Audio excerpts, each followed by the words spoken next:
En 2 ans de transition en Guinée, la Guinée a quand même bénéficié de beaucoup de choses. C'est vrai qu'il y a des points à rehausser. En général, ça va. Ça se passe bien, car nous avons vu le dialogue interguinéen se créer avec ces structures formalisées. Nous avons vu la corruption combattue avec tous les moyens juridiques.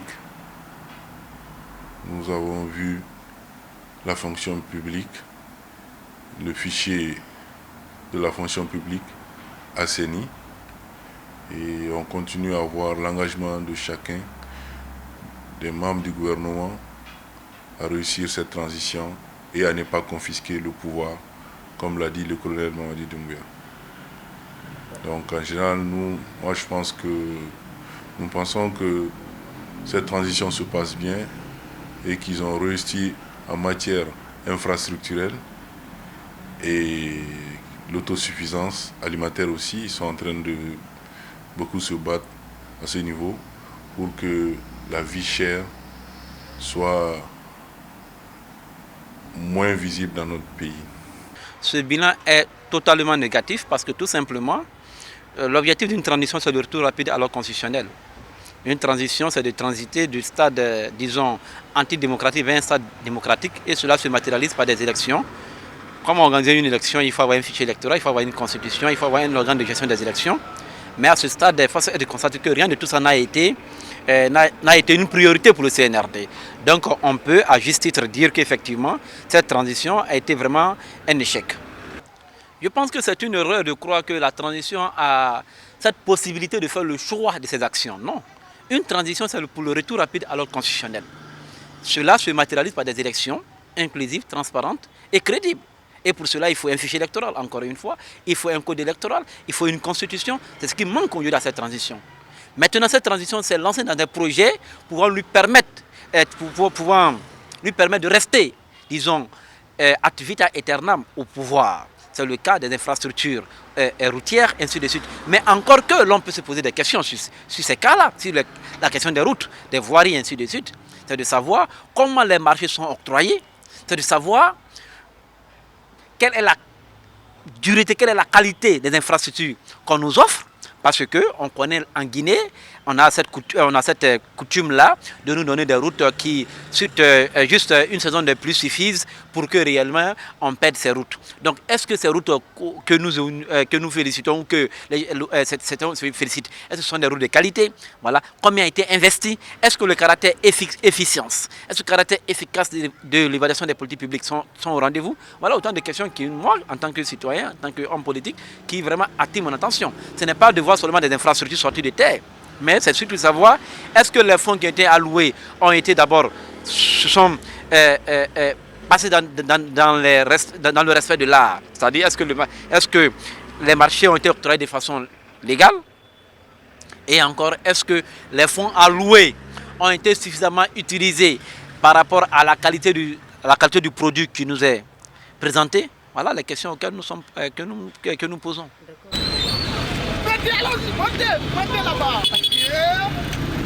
Non, il n'y a pas de dialogue compliqué avec les acteurs politiques. C'est nous qui avons demandé le dialogue. Et nous l'avons fait conformément à l'article 77 de la charte, qui dit que la durée de la transition sera définie de commun accord entre les forces vives et le CNRD. Mais nous avons été surpris de constater que les forces vives ont été mises à l'écart, alors que les élections sont faites pour les partis politiques. Les forces vives ont été mises à l'écart, et puis on pense ainsi pouvoir vraiment conduire une transition efficace. Non, je dis non, ça ne peut pas marcher ainsi.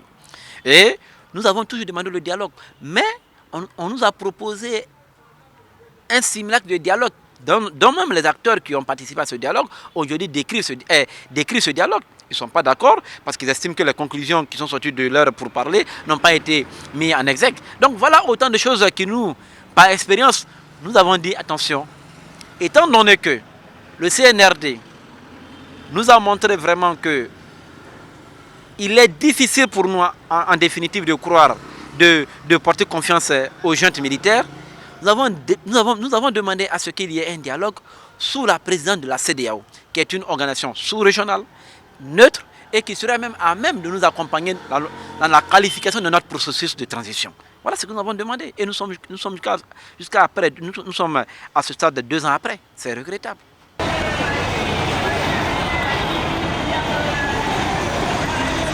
Ceux qui sont en prison, ce n'est pas un souhait, mais nous pensons qu'il y aurait une justice équitable pour que la Guinée, notre pays, sorte de cette injustice.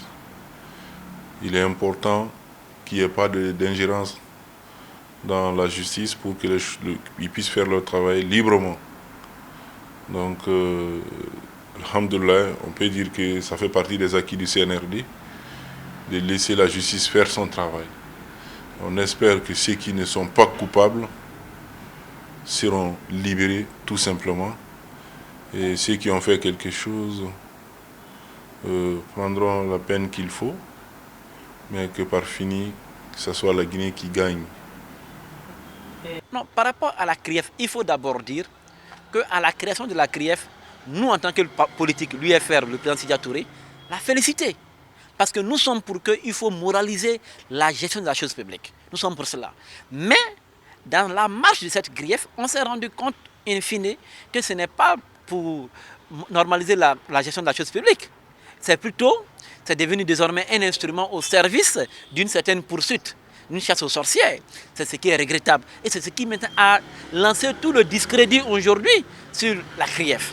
Sinon, l'idée de la création d'une cour de répression des crimes économiques et financiers est à saluer. Mais seulement que la mise en œuvre de cette cour, le fonctionnement de cette cour, les actions que cette cour a entreprises ont donné vraiment à réfléchir aux Guinéens et à lancer tout le discrédit aujourd'hui de cette institution.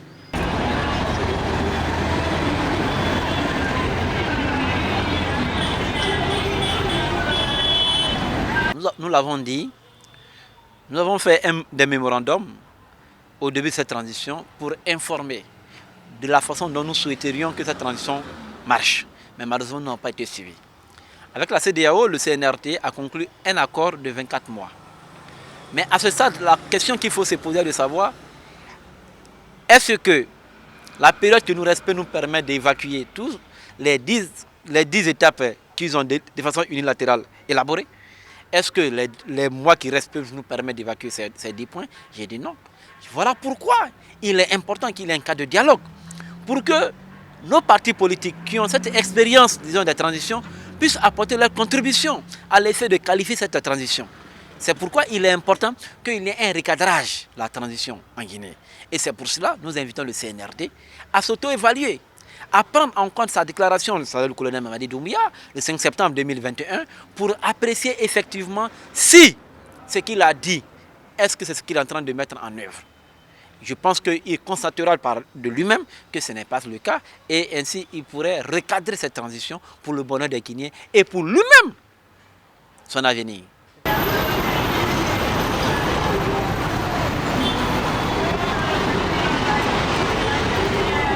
Il y a des points qui sont en retard.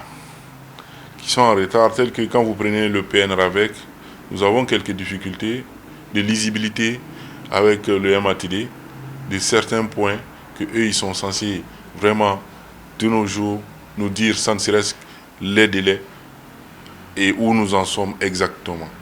Donc ça c'est des inquiétudes qu'on peut pallier pour avancer et être dans le délai du chronogramme des 24 mois. Donc on espère vraiment que nos frères qui sont de l'administration du territoire pourront nous donner quelque chose de fiable pour que nous puissions nous baser sur ça. De toutes les façons, il y a 2 commissions. Il y a le comité national de suivi du chronogramme et le comité de suivi du programme et le comité national permanent de suivi du programme. C'est différent parce que ceux qui sont avec le gouvernement et la CEDEAO, il y a un comité spécial et il y a un deuxième comité aussi qui suit les activités. Donc on espère que ensemble nous allons trouver des solutions, nous allons trouver un accord pour être dans nos délais.